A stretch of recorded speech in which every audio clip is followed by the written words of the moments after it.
Almost every Sunday when it's time for tithes and offerings, I think about the people who won't do it because they have the notion that them giving this money to the church is actually sponsoring the pastor's lifestyle.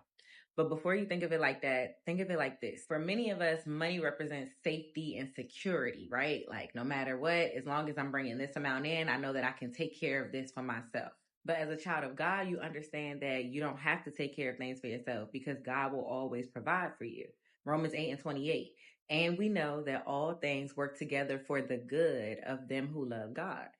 So when it's time to give that money to the church, it's not you giving the money to a person. It's you giving the money up and surrendering to God and showing God, I know that no matter what my bank account looks like, you're going to provide for me because you said so.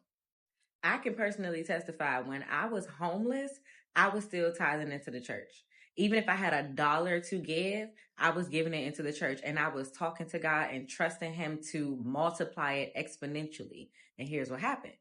Although I was homeless, I never slept on the street. I never slept on the street. God was paying my rent. I never went hungry. God was funding my food, $1 into the church, and I asked Him to multiply it exponentially. I had keys to buildings that I could not afford to rent myself. Now, if you're still concerned with what happens to the money once you give it up, understand that if they don't do what they were supposed to do, that's their battle to take up with the Lord.